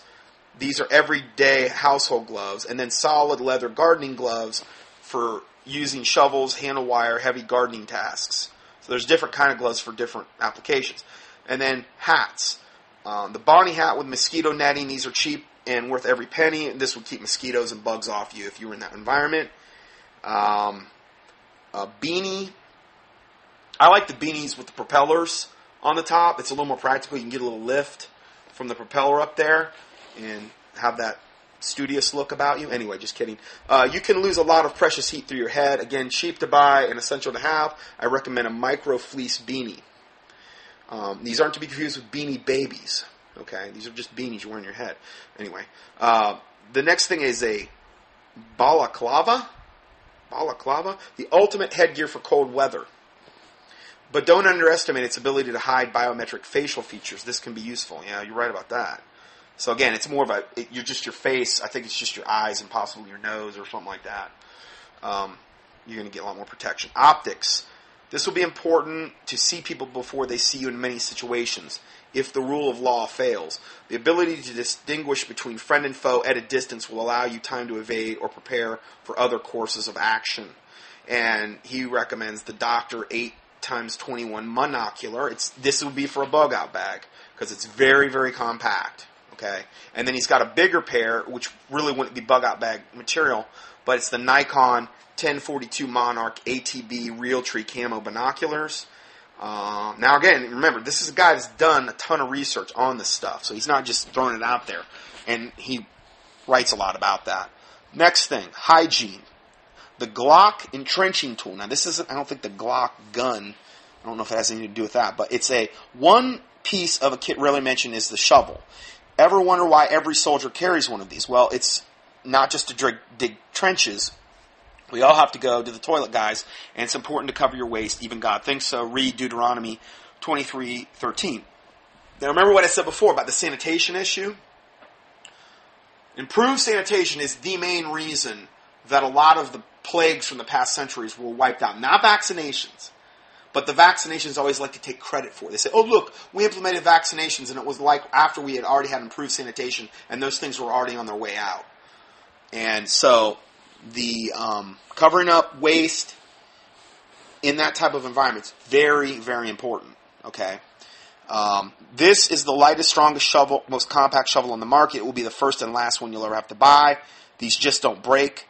Comes with a root saw in the handle that you can remove and screw into the end to cut tree roots and that can impair your digging. Best value, as always, is normally on eBay as far as buying one. Female hygiene. He says, oh boy, this is never talked about with prepping, but it's absolutely essential for women. In a collapse situation, you're not going to be able to go down to the shop and buy, female hygiene products. But the monthly cycle will continue to run regardless of the economic climate. So, only one feasible solution I have found after a lot of looking was they're called Weemons. Since I'm not saying anymore, you girls can go read this for yourself, and I say the same thing. So anyway, I know there's alternatives to this. I think there's even more than one alternative. There's one in the United States that I checked into. I just can't remember the name, but it's along these same lines. Okay, so anyway, who knew? Let's go further. Mold. This stuff destroys clothes, food, rusts knives, guns, and is bad for your health. If you have to lock down your home and you're no longer able to have open windows and doors to provide ventilation, you will get mold. Dehumidifier packs are cheap and will save you lots of money in damaged assets. Stock up now. I hadn't even thought about that one. Now, survival is a three-legged stool. There are three main requirements to survival, as shown in the picture to the right. And there's a little stool here. And the top of the stool, the seat, is survival, and then there's a three-pronged leg: shelter, protection, food, and water. If you don't have all three, you'll lose the other two. In other words, it's no good to have 10 rifles and 50,000 rounds of ammo in a concrete fortress and no food and water. You're going to die. Just as it's no good to have prepared all your food, water, and shelter needs, only to have someone who you didn't plan ahead of time have the ability to take it from you by force. You need all three elements. I have taken the time to explain this because I know there are some reading this that hate guns and will not have one in their house. Well, let me assure you, you'll like having guns a whole lot more when you meet someone in a collapse situation who plans to take all your food, water, survival gear, throw you out of the house, and keep your daughter for company. Yeah, say no more. So, again, and if that didn't make it abundantly clear to you, the first two parts, that wouldn't be the scenario that you were possibly facing, most likely he's not going to throw you out of the house. He's going to kill you. So there's no witnesses. Okay? And guess what? They'll have to make sure you comply. And guess what? They'll have to make sure you comply.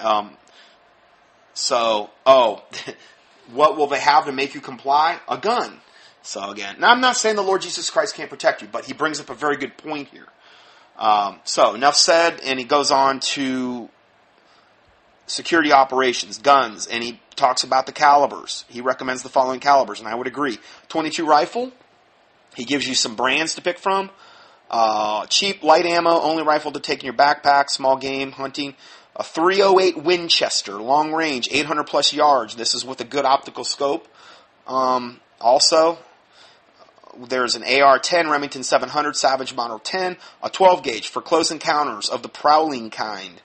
Recommends a Mossberg 500 or a Remington 870, and a 9mm pistol to assist you in getting your to assist you getting to your rifle or shotgun. Recommends a Glock 19, SIG, Kel-Tec, XDM brands, lots to choose from. You can find one that suits you. Night vision goggles, these are expensive and a luxury, but if you can afford them, they are a massive force multiplier. Remember, most attacks on you will come under the cover of darkness, since Satan likes to lurk about. He says, buy at least the second generation models. Search eBay and find some secondhand Yukons. That's what I did. No one's sneaking up on me at night. Then beyond that is even the thermal imagers, the FLIR thermal imagers, which actually I saw an Optics playing it the other day for $2,000. I don't know if it's any good though, but it is one they had advertised, and they've really come down in price. That's actually where you can see thermal signatures in the night. So I'm not saying, got to go buy one. I'm just saying, it's out there. Security-based systems. Mirror system by Dakota Alert. This is an excellent system. It's modular, so you can start off with a basic 1 to 3 sensor system and grow it from there. There's more information about that you can thing. Also, loose lips sink ships. Do not go bragging about your supplies or showing them off to friends. I can't emphasize this enough, guys. Loose lips sink ships. Not even my closest brothers in Jesus Christ know the extent of my supplies, training, and preparedness. I intend to keep it that way until the hammer falls. Of course, I discuss this topic with them and recommend them to prepare, offer suggestions, etc., but I don't tell them what I have or showcase my gear. When the time arrives, my close friends and family will be informed and supported by me, but until then I am staying very low-key about it. I agree. But always keep in the back of your mind the 6 points of separation theory. If they tell someone in passing about your level of preparedness, and in turn those people tell someone else, sooner or later that information may reach the ears of someone you definitely don't want knowing. You have been warned. Next part is medication and first aid. This is a very expensive area, guys, potentially. It has taken me years to procure a large supply of first aid equipment. Start now and work at it slowly. 3 excellent resources and instructional areas are Patriot Nurse, and he gives you a link to the YouTube for that. USNER Doc, another link. And then first aid kits, level 1 YouTube videos, and then level 2 first aid kits, 5 YouTube videos. Level 1 first aid, he gives you all the stuff here. Okay, it's all laid out, and then it's, I don't know, not quite 20 products. Level 2, whoa, that's serious now. Level 2 first aid kit, big time, a lot of products. Ooh, a lot of stuff, like way over 100 things at least. Anyway, that's a level 2 kit. And then the last thing, believe it or not, we're on page 43 of the 43-page PDF. Books, guides, and videos. Find them, download them off the internet, or better still, grab a Contending for Truth USB drive, which has lots of books, guides, and videos in the bonus materials section. So, yeah, praise the Lord. My listener from Australia that handles the USB, he's put all kind of extra stuff on there, which is really cool. And this is this bonus material that could help you a lot. Make sure you print out hard copies of the books you may find useful and file them away. I hope this document has been helpful to start you off or to give those fellow preppers some ideas of things that they have missed. Now remember, this was a more short-term, get you out of the woods, ultra-survival prepper thing. We're not talking, long-term where you're playing in the garden and you're plowing the back 40 or whatever. I'm not talking about that, okay? This was just kind of meant for that application, so understand that. This isn't a, like we've covered every aspect of prepping, okay? But it's a really good as far as short-term goes, it's awesome. Get you out of the woods scenario. I hope this document has been helpful to start you off and to give those fellow preppers some ideas of things they've missed.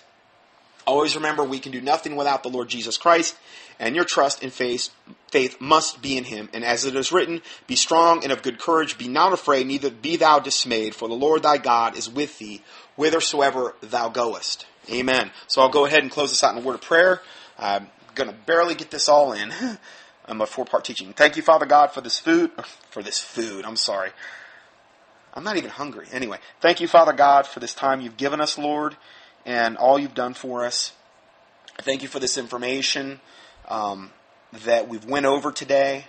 I pray that we prayerfully consider what's been set before us and act in a manner that you would have us act, not out of fear, not out of any type of compulsion, but, Lord God, that you guide us in these actions and that you clearly direct us, that your angels encamp around about us and go before us to prepare the way, that you give us clarity of mind, eyes to see, hearts to receive, and ears to hear, Lord, regarding this type of information, that we would be able to, even if we're doing this, Lord God, to be a blessing to others. It may be why we're doing this, to stock up so that we can help others in the end times. It's not just about us, obviously. It's about other people. And so, being able to possibly help other people to ultimately lead them to the Lord. And so, I pray that we're prudent. You give us discernment, Lord, that you give us wisdom, understanding, knowledge, divine foreknowledge of what we need to do, and that most of all we would be obedient to whatever you tell us to do.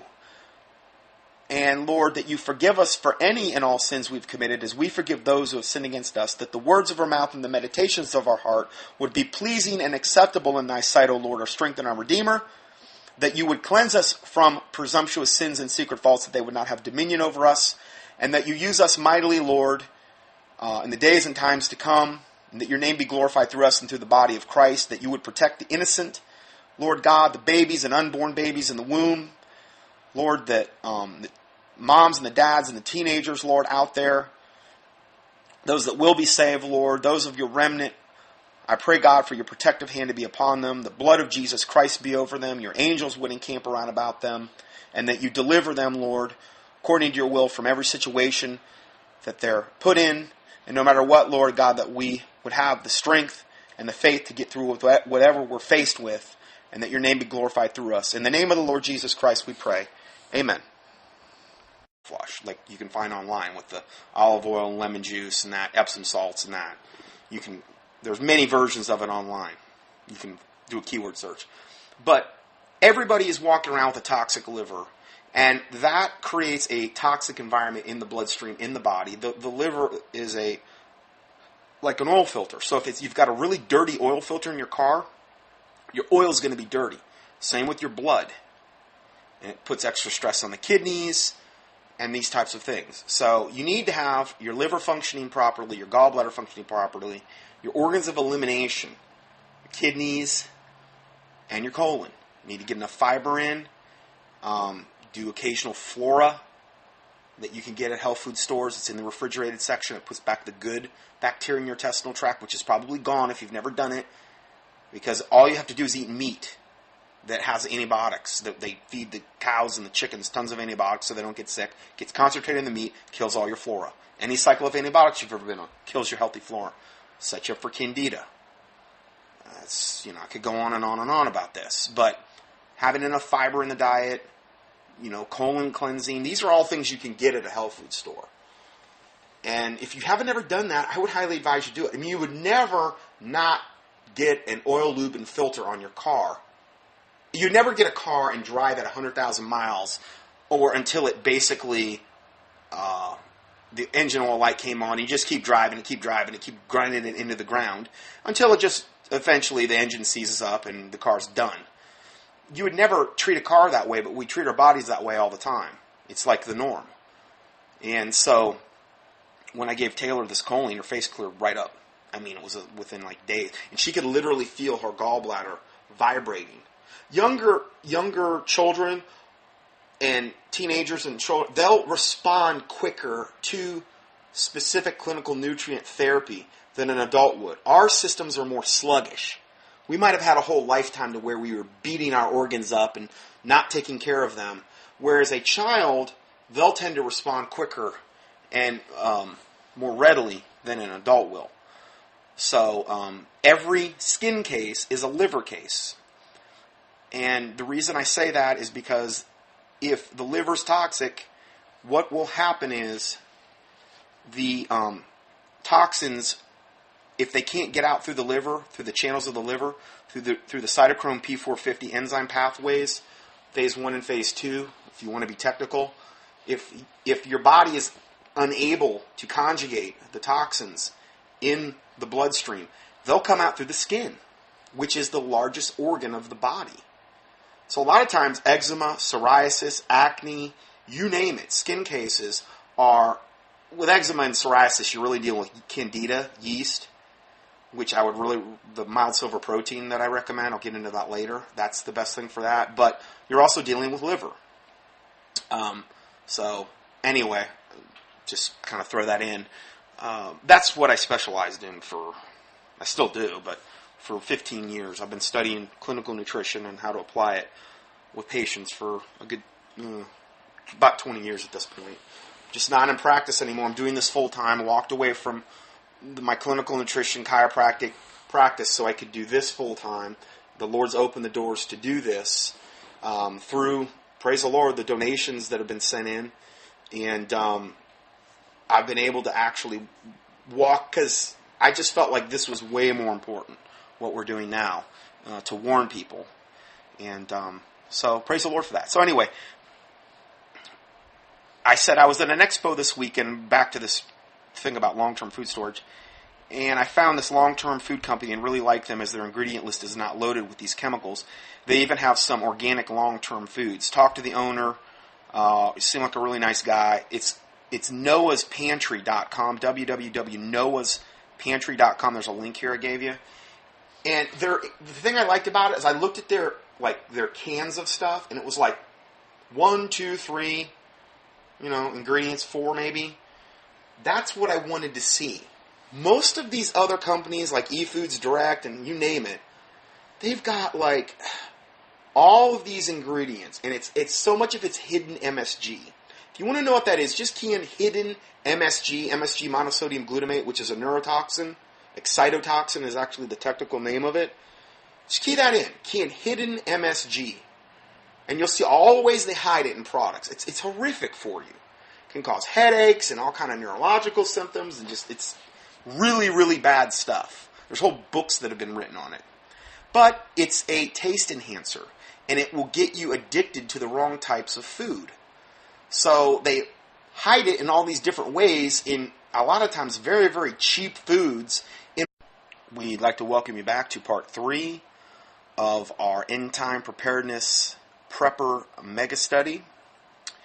And now we're actually going to get into the prepping part of the study. We've kind of taken 2 parts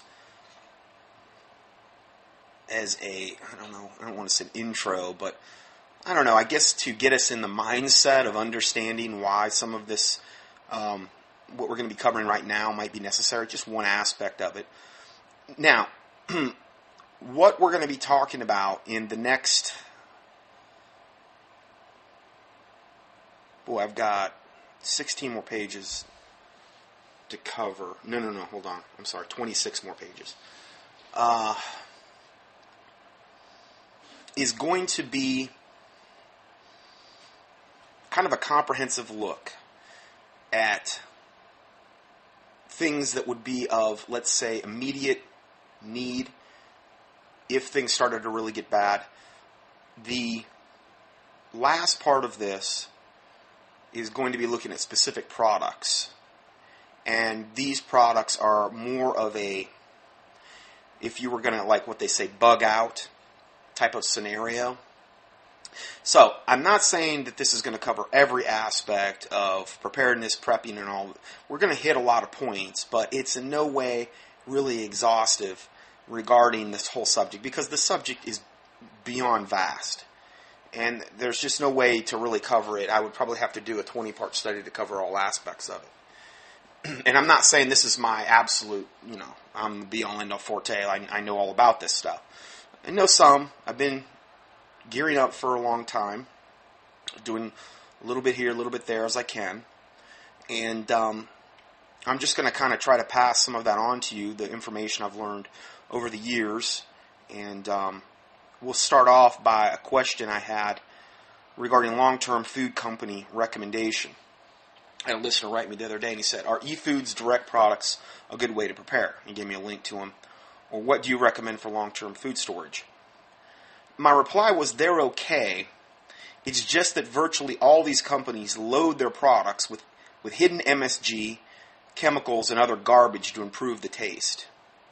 I was at an expo this weekend and found a long-term food company and liked them as their ingredient list is not loaded with these chemicals. Remember what I said about reading labels and I was giving her sharp pains?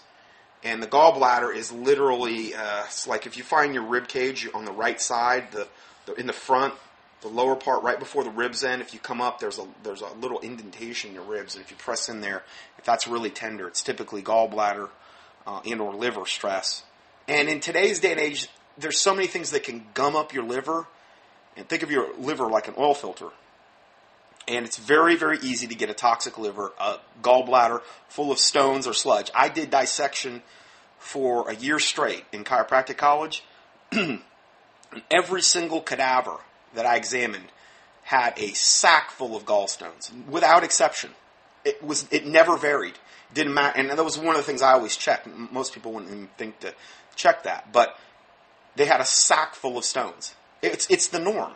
When I first did a gallbladder flush, oh my word, probably right after I got out of chiropractic college, I passed over 100 stones. You know, I mean, if that would have kept going on, if I would have never done anything about it, I would have had to have it removed, like most people. Well, the problem there is that if you get your gallbladder removed, you'll never digest fats again, ever, properly, because bile is what is stored in the gallbladder, and without bile, you cannot properly emulsify fats. So the fats that you do eat go rancid. You will never absorb fat-soluble vitamins A, D, E, and K, again, properly, ever, because you won't have the bile to emulsify it. And it creates this cascade of problems, particularly with women hormonal issues, if they've had their gallbladder removed, because without fat-soluble vitamins, you cannot make hormones. So you can see how it would wreak havoc on a woman's hormonal system. You can do the same thing for men, but women are more prone to it. Women are more prone to having gallbladders that need to be removed as well, statistically. But saving a gallbladder is one of the easiest things on the planet to do. As far as the practice I was in when I first graduated, it was like we were a gallbladder practice. And I know a lot more now than I did then, but you take choline for at least a couple weeks. Whatever max dosage would be, I guess, on the bottle, if they have that. And that will get rid of a lot of the sludge and start breaking down the stones. And then, I guess, if you want to do the gallbladder flush, you can, but I just do choline and like a liver detox with it. And you can find liver detoxes at any health food store. But you want to do the choline first, and then implement the liver detox in about 2 weeks. Or you could do the gallbladder. Other studies, if you have a label and there's like, 50 ingredients in something, and most of the ingredients you can't even hardly read, or they appear as some chemical, or some big long word, just understand that is usually always, almost has to be garbage. Okay, because they're putting all of these chemicals and additives, things that would normally never occur in nature, and they're adding them to the food for some, many times, nefarious purpose. It's part of the whole depopulation scheme to create a sick, weak population. Gum up your liver, gum up your bloodstream and your arteries and your organs of elimination with all of these toxins in the food and in the water, and create a sick, weak, dumbed down population. One of the best things for liver detoxification that I've found, there are the gallbladder cleanses you can do online, where, like you use the olive oil and the lemon juice. And those are good, but before you ever do one of those, you really need to be on the B vitamin, choline, for at least a couple weeks before you try to do one of those cleanses. And the reason that is because choline will defat the liver and also break down gallstones. So that if you do the gallbladder flush, you don't want to do a gallbladder flush and have hard calcium oxalate stones with sharp edges in your gallbladder, and then do the flush and they literally tear their way out, which can happen. And if that happens, you can have peritonitis, and you die very quickly from peritonitis, typically. So you got to be a little careful with those. And choline is the B vitamin you need to take. You can get it at any health food store. You need to take that prior to doing a gallbladder flush for at least 2 weeks. Recently, with my daughter, her face, she's in those teenage years, and her face was starting to break out. And normally the things I would do for that are clay, bentonite clay, and a product I use from the professional line I have called Keysen. And it wasn't helping.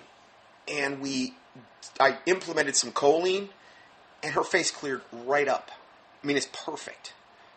Perfect. And it was from the choline, and she could literally feel her gallbladder. She had a day where her gallbladder